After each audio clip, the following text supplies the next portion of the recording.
World War III update. It is now official. The U.S. military is going to be accelerating the deployment of 2,500 more Marines to the CENTCOM area of responsibility. They're going to be linking up with the 2,500 who were committed just a week ago, fast-tracked as well. When all said and done, you're talking about 8,000 to 10,000 troops that have been jettisoned into this region when you factor in all the support and auxiliary personnel. This is ostensibly for the purpose of being the tip of the spear for what likely will be a future ground invasion into Iran. And it should be noted that there are already 50,000 troops that are stationed in this region. And I have a sneaking suspicion that we are going to see the deployment of tens of thousands more in the weeks and months ahead. I've been getting a lot of DMs from people saying that they're getting their marching orders. Now, before we get into today's video, a word of caution. I'm very concerned right now.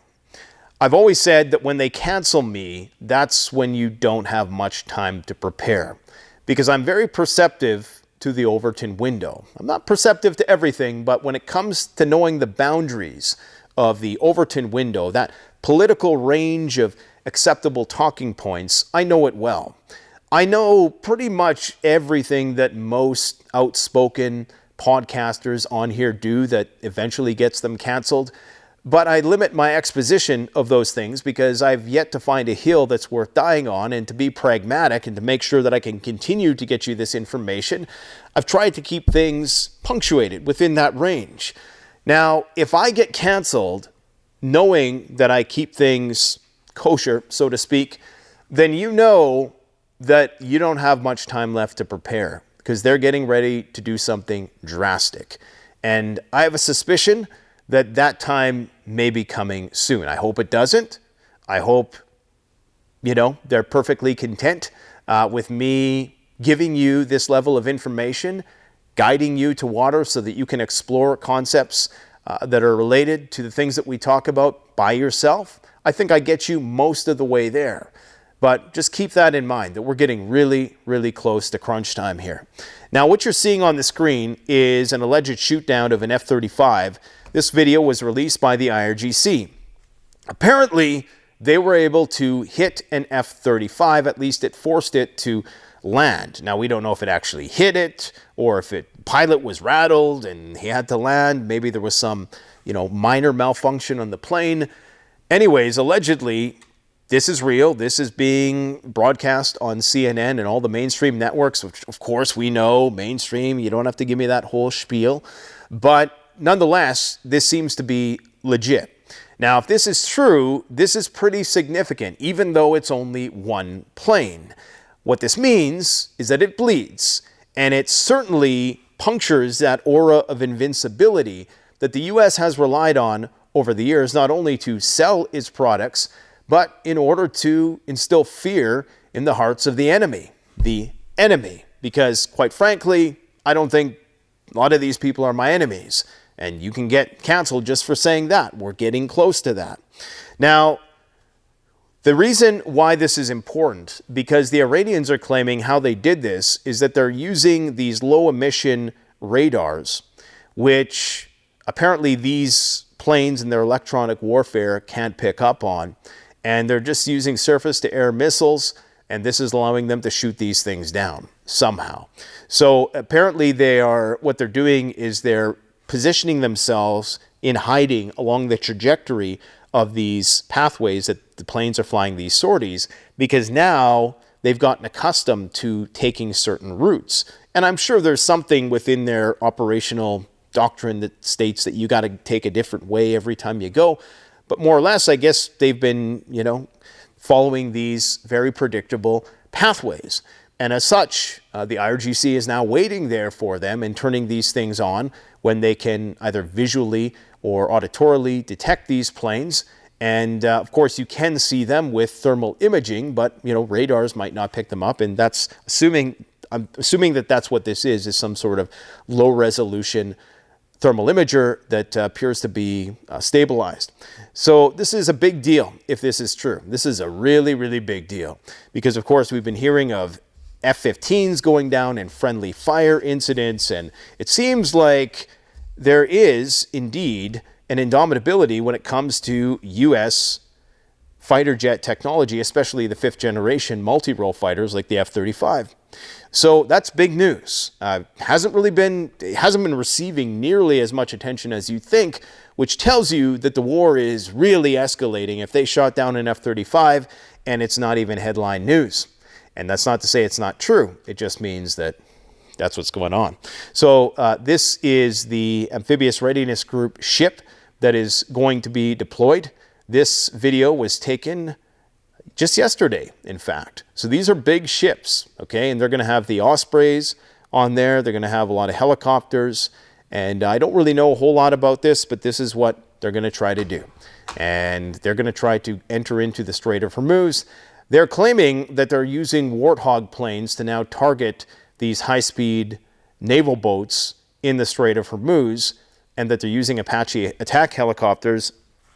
Part of me finds that hard to believe.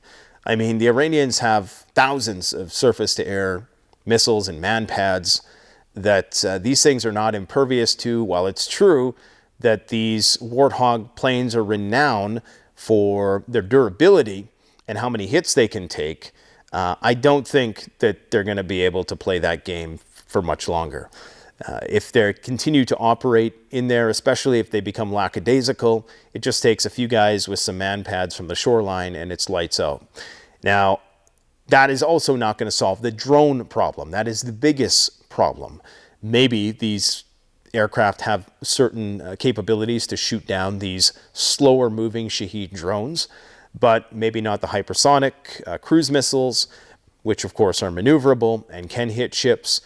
Maybe not even the UUVs, the underwater vehicles, underwater unmanned vehicles, like the mini submarine torpedo-like missiles, and possibly not even the kamikaze-style warships. It's likely that that's what they're dealing with, but nonetheless, they're still a long way from opening the Strait of Hormuz, and in fact, there is a military attaché going to, I believe it is somewhere in the United States, to discuss a plan for opening the Strait of Hormuz, and I think that's supposed to happen in the next few days. So either way, we're looking at weeks before they're able to get that open. Now, this is another image of that ship, and indeed, this is mainstream news. U.S. F-35 damaged by suspected Iranian fire makes emergency landing. So it says a lot that it was able to still land after sustaining that fire. But of course, that's going to definitely potentially change the calculus of how those sorties are flown. And we might see less of them in the future. However, not tonight, because tonight the Israelis are heating it up once again. I'm not sure if they're using these standoff munitions or whether or not they're actually using the dumb bombs or JDAMs, which means that they have to get into the Iranian airspace. Either way, the war is accelerating. They have already hit an Iranian oil refinery. And that's just one at the time of making this video, which means that the Iranians are going to hit back either at Haifa, which they did today, their oil refinery and gas refinery, or they're going to start just spraying the region again, which of course is going to increase the commitment of the Gulf states into the war. Now, here's what Netanyahu says about ground troops, all right? Remember, Netanyahu's alive. I know a lot of people are still holding out hope who don't like him. I'm afraid to tell you, it's time to be adults about this situation. It is often said that you can't do revolutions from the air. That is true. You can't do it only from the air. You can do a lot of things from the air, and we're doing, but there has to be a ground component as well. There are many possibilities for this ground component, and I take the liberty of not sharing with you all those possibilities. Let's just listen to that one more time. It is often said that you can't do revolutions from the air. That is true. You can't do it only from the air. You can do a lot of things from the air, and we're doing, but there has to be a ground component as well. There are many possibilities for this ground component, and I take the liberty of not sharing with you all those possibilities. Of course you wouldn't. Okay, so they're going to be putting in ground troops. Trump has said as much as well, and that'll be the tip of the spear, and then there's going to be some false flag attack or 100 troops are going to get killed and there's going to be this outcry, there's going to be this anti-Iranian sentiment that they're already starting to drum up. They have a lot of the usual suspects like Glenn Beck putting out the Islamophobic kind of media to try to bring forth this momentum that will, support this conflict in the Middle East. So there is definitely a concerted effort on the part of the mainstream media and the fabricated alt mainstream media right now in order to try to manufacture consent for a broader war, and they'll get it. They want a bigger war.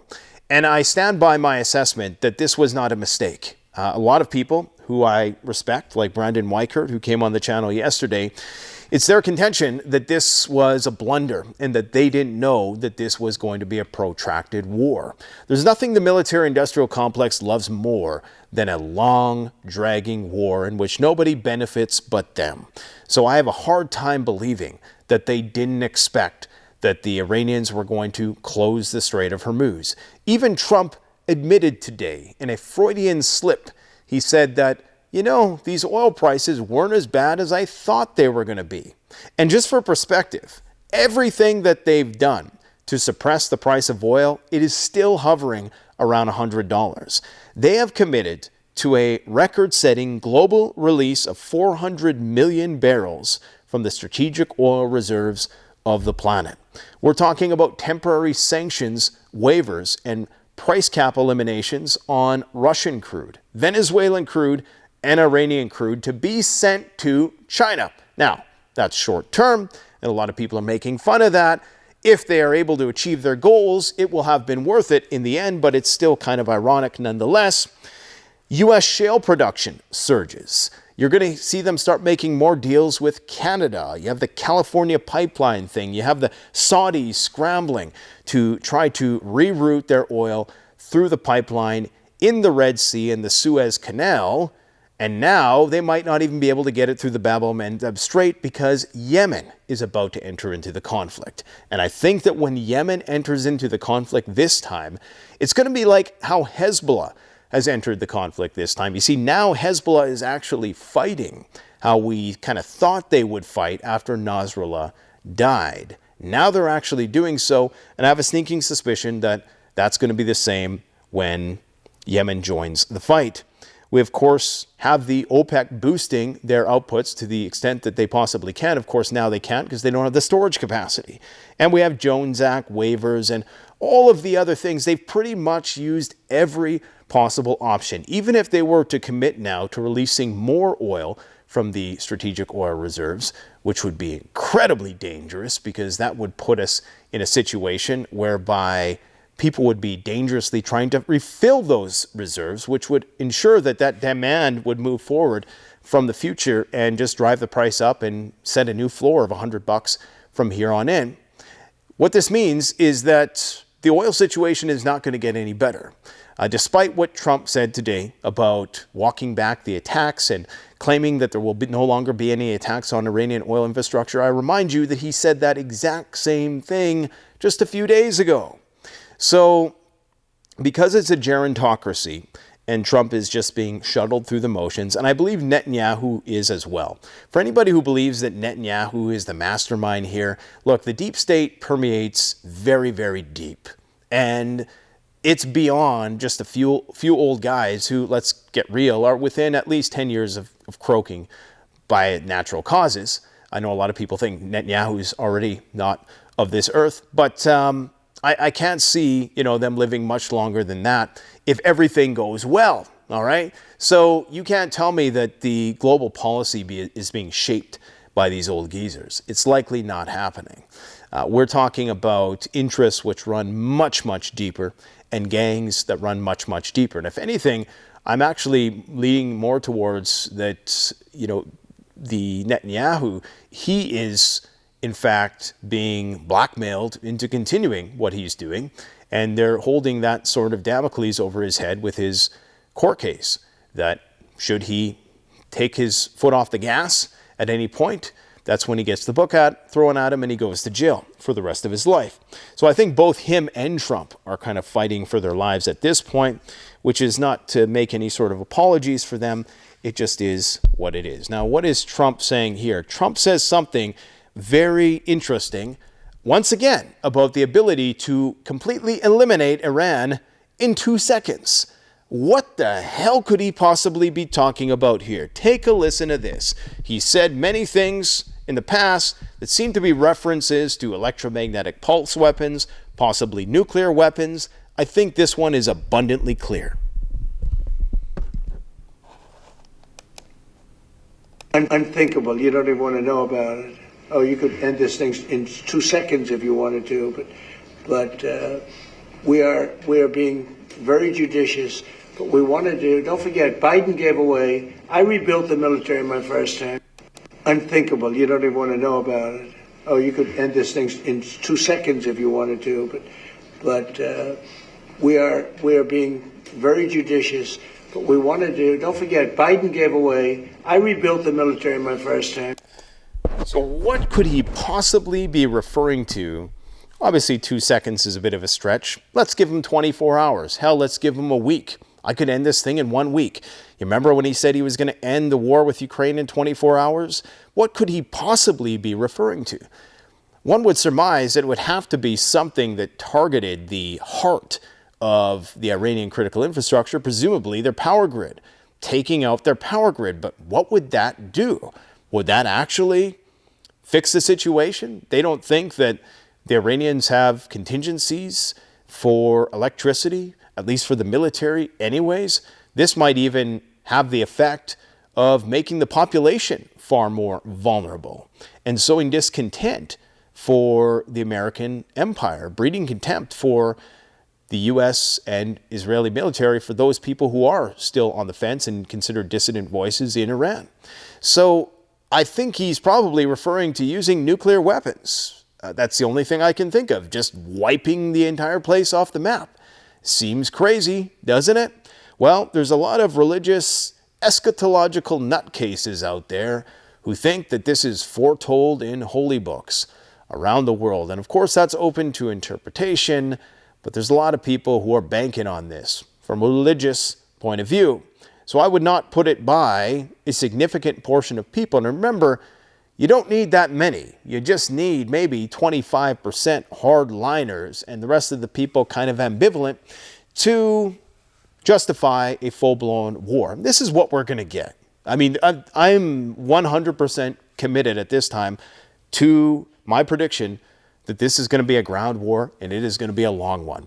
And I think what they're going to do is they're going to use this to jumpstart the war industry in preparation for the much bigger wars that are coming with the Chinese and the Russians. And this will be the testing ground for all of the things that they couldn't test inside Ukraine because Russia would have used nukes or because they didn't want to give up a lot of their signatures and secrets of their technology there. Now they're still going to give it up anyways because you can bet that the Russians and the Chinese are in there taking notes.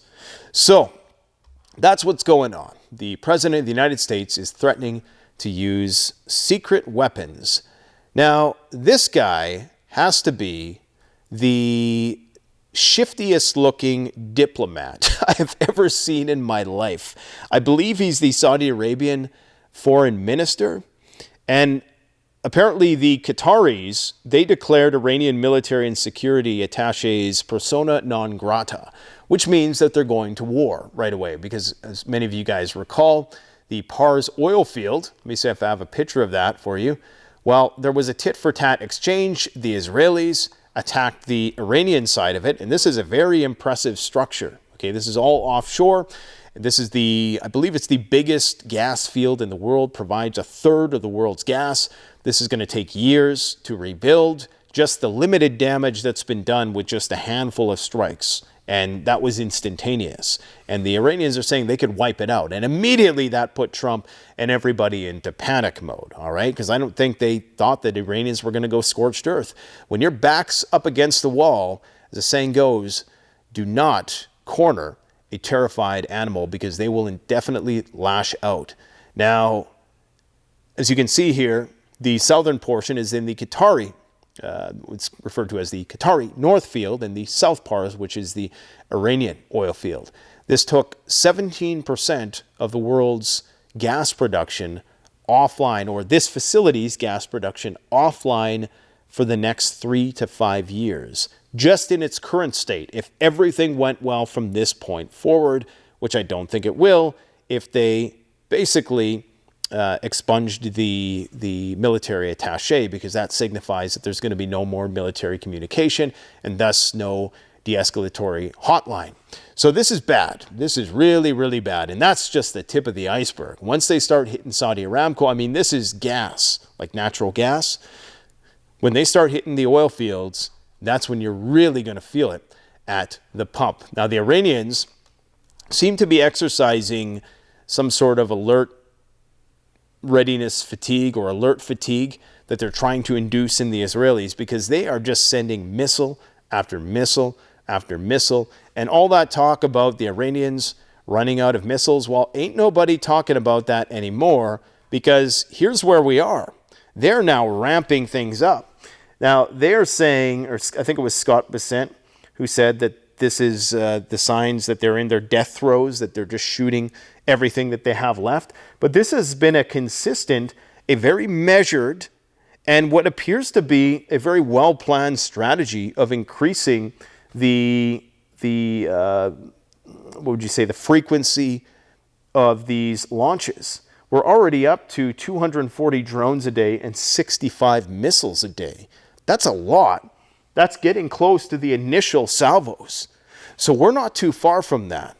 And that should concern you, because of course this means that the Israelis are probably getting desperate. Think of this like, what's that negotiation torture technique where they use music and they just play it nonstop so you can't sleep? Well, this is kind of how it is in Israel right now. It is a small place. In Iran, even Tehran, I think, is the size of all of Israel, or not, maybe not all of Israel, but a significant portion. I mean, Israel is a tiny country compared to Iran, but it is the size of all of their major cities combined.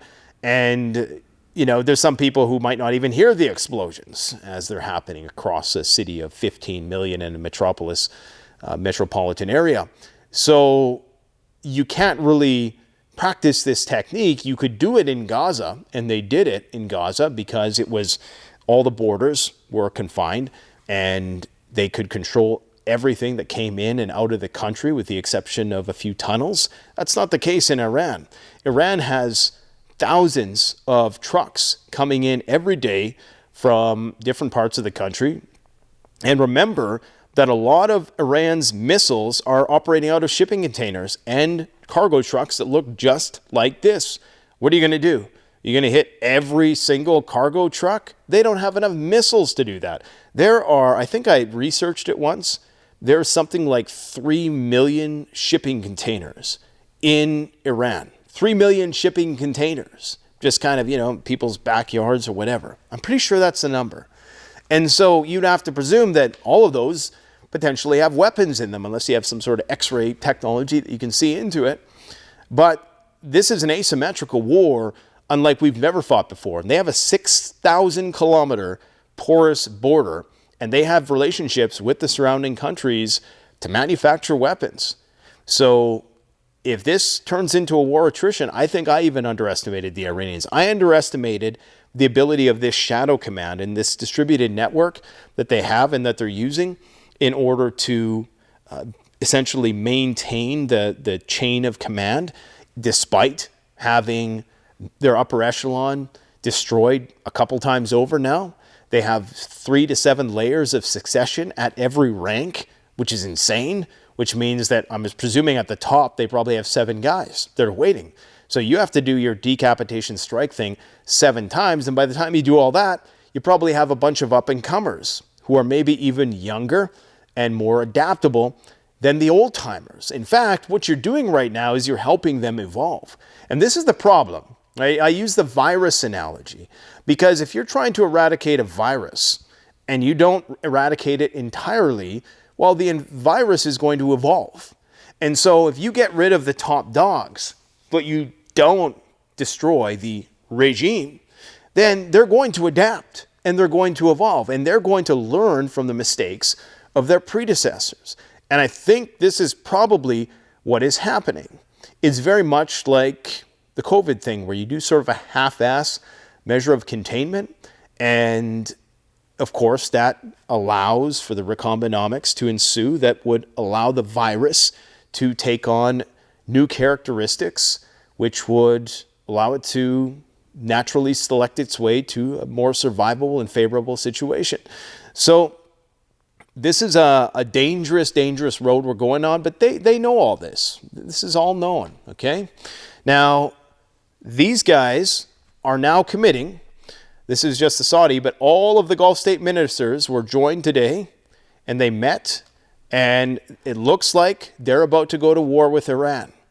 Now, when you crunch the numbers, all of the Gulf states and Israel combined, their populations only total about 60 million. The people who are in support in Iraq, I don't know if it's 50-50, but a lot of them support the Iranians.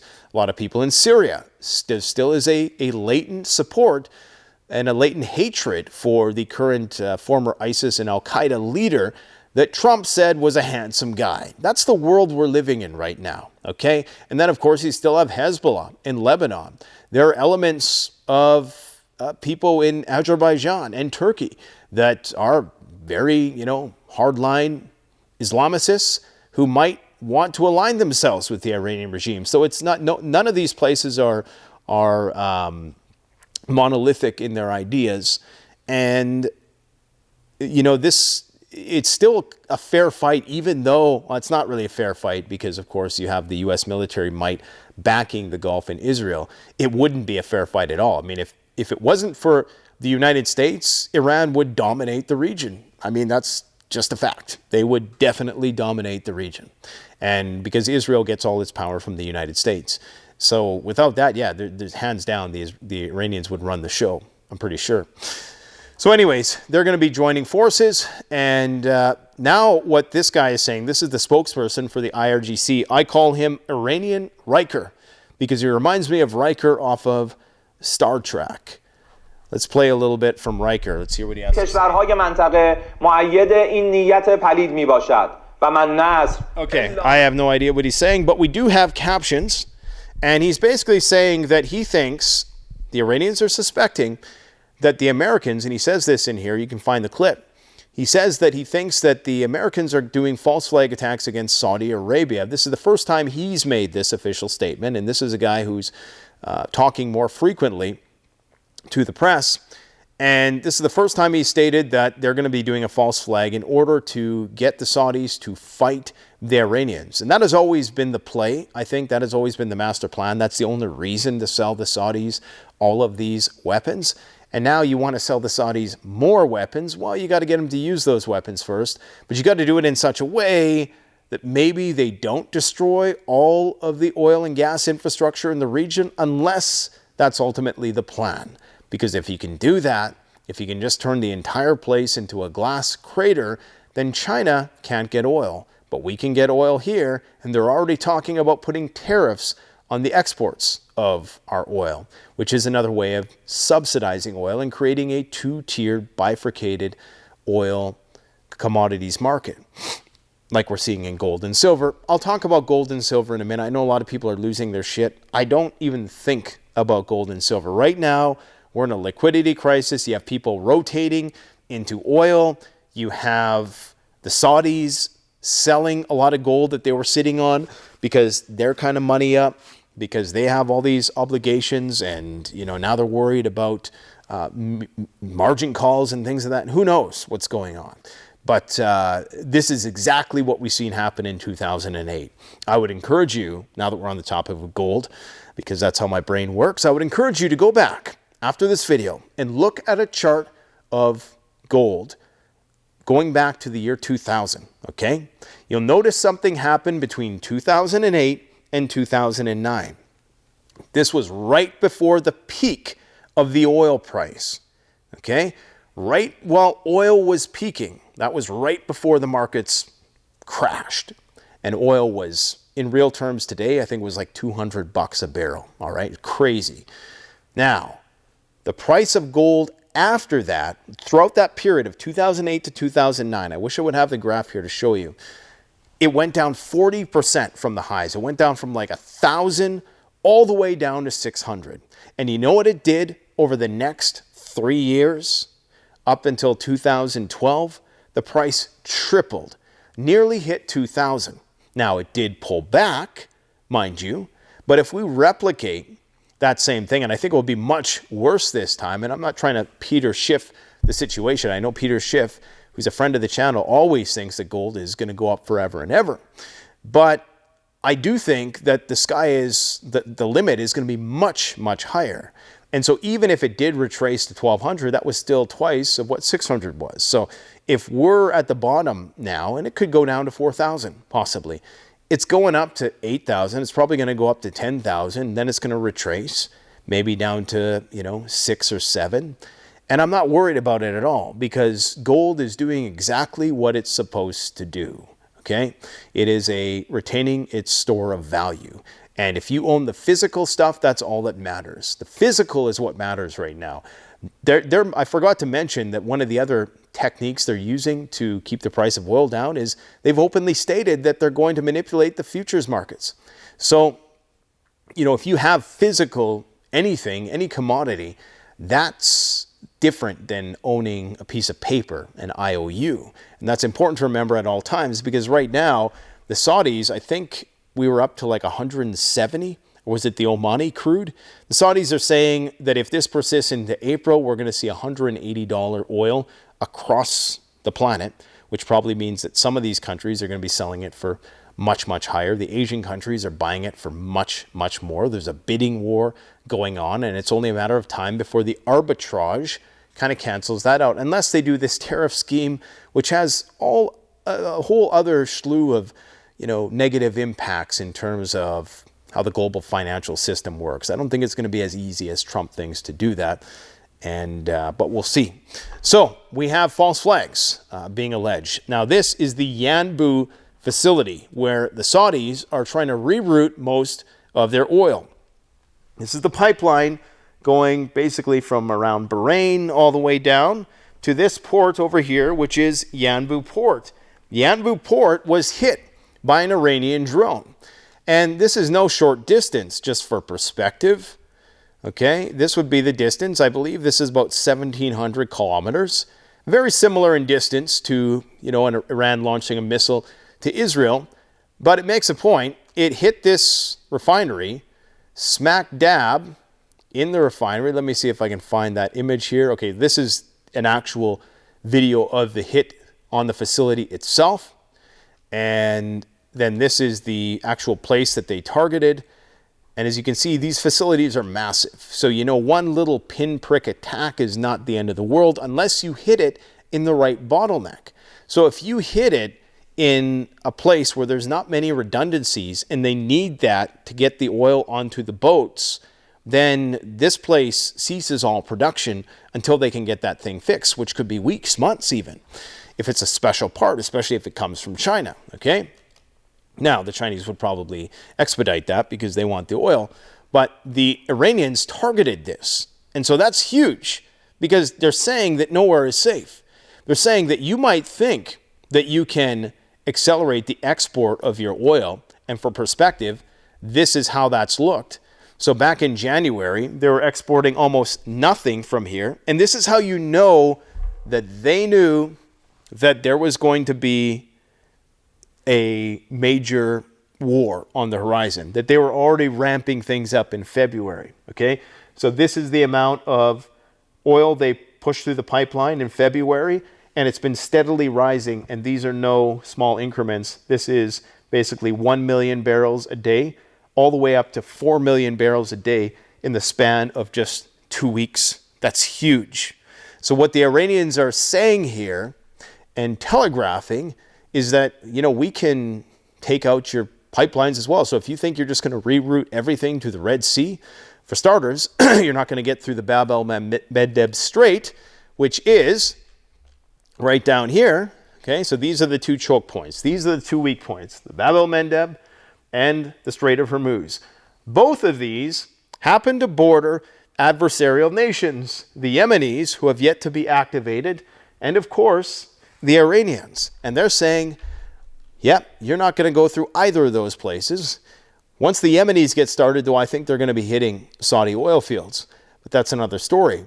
Now, the Israelis come in today, and Netanyahu, in this same speech, he said something interesting. He said, well, why don't you guys just send the oil, build a pipeline all the way through Israel, and then you don't have to rely on these choke points.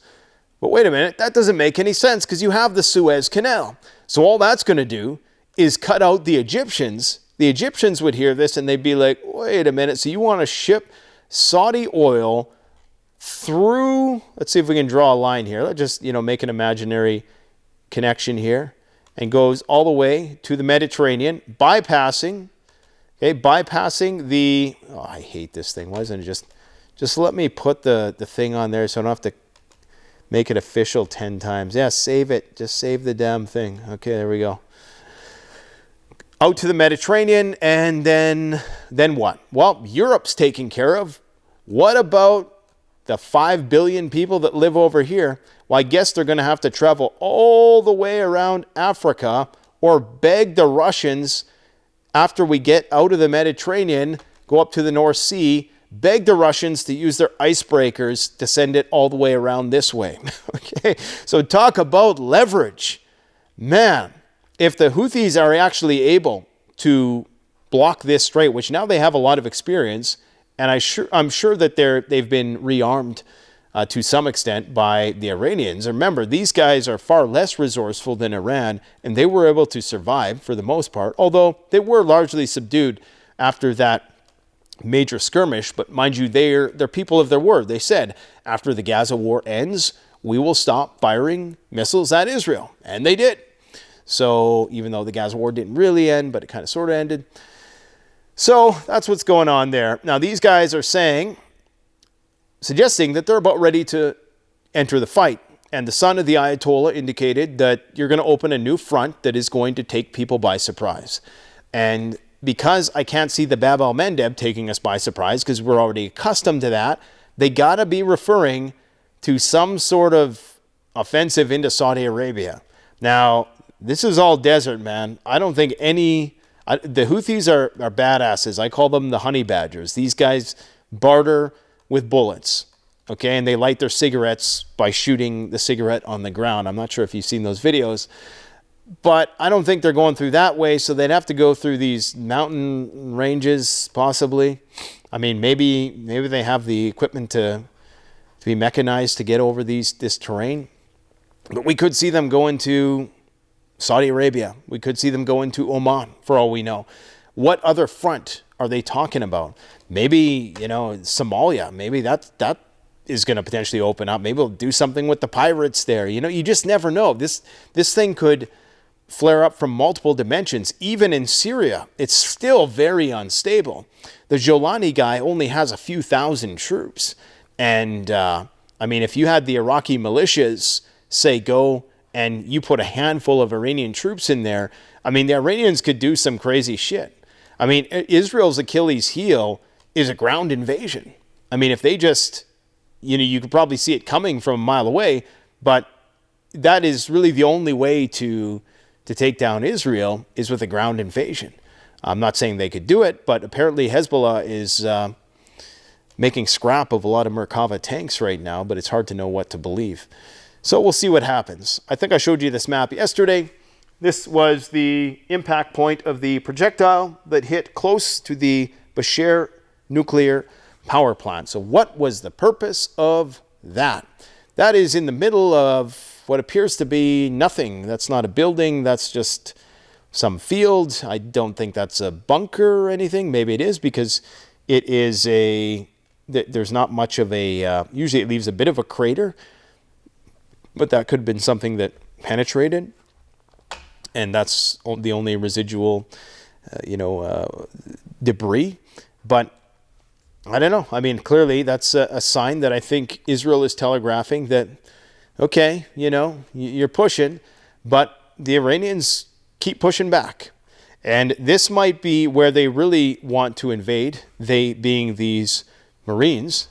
Of course, they're just following orders, but this may be where they send them. So everybody is focused on This place here, this is Karg Island. This is where Iran loads up 90% of its ships to ship out its oil. But in order to get in there, you got to first get through the Strait of Hormuz. So you got mines, you got drones, you got kamikaze ships. And so the only way to do it would maybe be paratroopers, maybe you come from Kuwait or something. I don't know. But it seems more likely that they would try to take an island here. They'd try to establish some sort of foothold on one of these islands. And mind you, that does put them in a kill box, as Weichert indicated yesterday, because, of course, this is all mountainous region. Let's just go 3D here so you can kind of get a visual of this. I don't think this will entirely do it justice, but just so you can see, they definitely have the high ground here, okay? So this is you can see the mountains in the distance, and these are real deal. Like, imagine the Rocky Mountains everywhere. That's what we're looking at here. So all of these places they could potentially be hiding in. And this is just a vast, vast landscape. I would encourage you to just, think of all the places you could hide, sideways, drill into, make bunkers. And this just goes on for miles and miles and miles and miles and miles, okay? So, yeah, I don't think it's going to end up like they hope. But again, I don't even think they want to win at this point in time. Here they are talking up the Warthog planes, because this guy's all hyped about the Warthog and how it's just going to go in there and it's going to be like Vietnam all over again. I don't think so. I do not think so. If they're shooting down F-35s and the Houthis are shooting down those drones that operate at those high altitudes, I have a sneaking suspicion that all it's going to take is one reality check, and we're not going to be hearing about the A-10C Thunderbolt anymore. Everybody wants to play on easy mode, just like the apocalypse. It's not just going to be a bunch of zombies running through the door one by one as you have time to reload. That's not what it's going to be. The enemy thinks, and it gets a vote, and they aren't NPCs. This is a video of a cluster munition falling on the Haifa refinery. You have to be very... It happens right around here, obviously, where the big red circle is. It's just little blips, and it's like a mini Orezhnik almost. This thing is coming in at like something Mach 10, Mach 15, so very fast. Not massive explosions, but they can't shoot these down. So it is what it is. Here's all of the ambiguity around Karg Island. U.S. Secretary Scott Bessent. I don't know why the Secretary of the Treasury is commenting on geostrategic matters so much, but I think that's an indication of how bad this war actually is.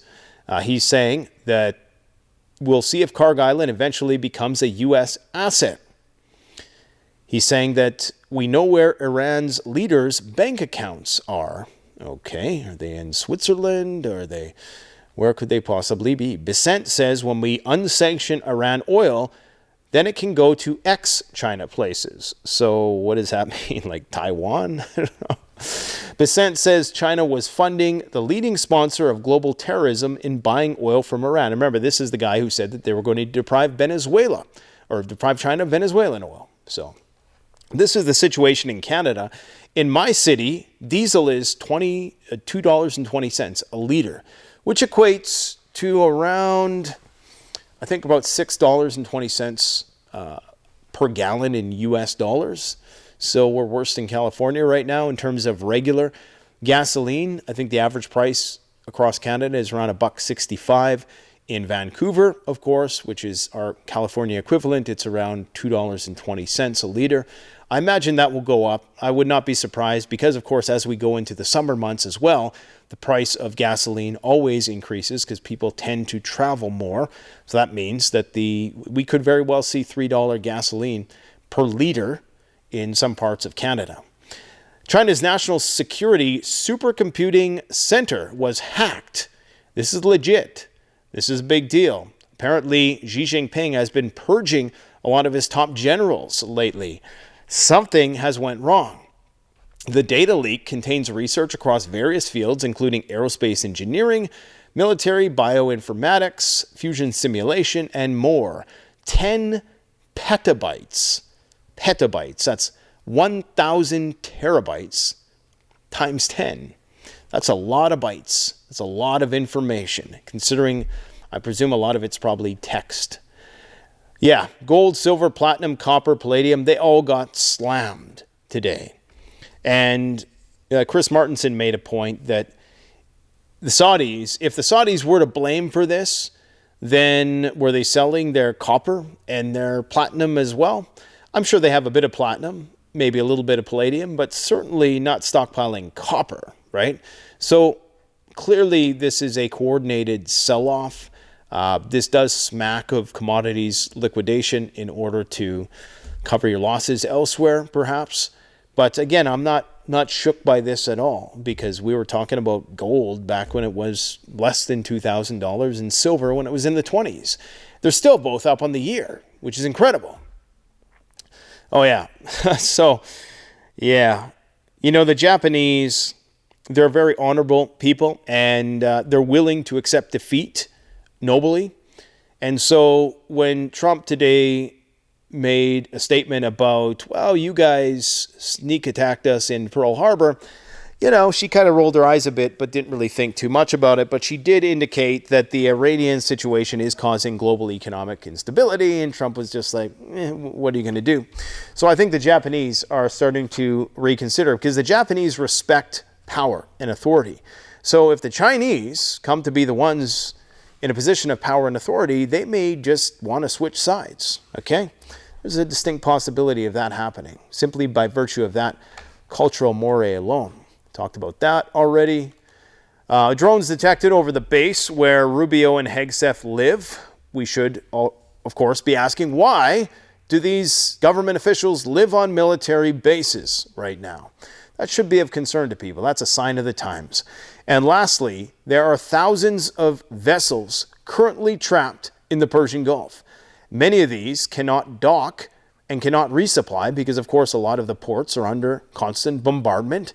And some of these have animals on them that they're transporting, livestock, potentially zoo animals, exotic animals. Obviously, all of the crew of these ships are stranded. We're talking about thousands of vessels, and they ain't moving. So here's a bull case, a dovish case for you. I think that there might be this international outcry and a call to have a temporary ceasefire to allow all of these ships through. And as the final days, this will probably be a week-long or couple-week-long process. Once that's done, if this is agreed to, it's a big if, these people might just be forced to abandon ship and find alternative means of leaving the area, because it appears as though the Iranians are dead serious. However, the Iranians have done more naive things than to make a ceasefire, with the Americans and the Israelis knowing full well that they would exploit said ceasefire at the first opportunity. And so I think what's going to happen, once the final procession is moving through the Strait, that's when you're going to see more decapitation strikes, and they're going to open fire while those ships are still exiting the Strait. So it's going to happen. So that's the bull case for you. That's the good news. We might get a little pullback in the markets. Everybody's going to think everything's fine. We got a ceasefire now. Nope. It's just the Iranian goodwill in allowing these ships to leave the Persian Gulf. But I don't even think that's going to happen. Let's see. Thanks for watching.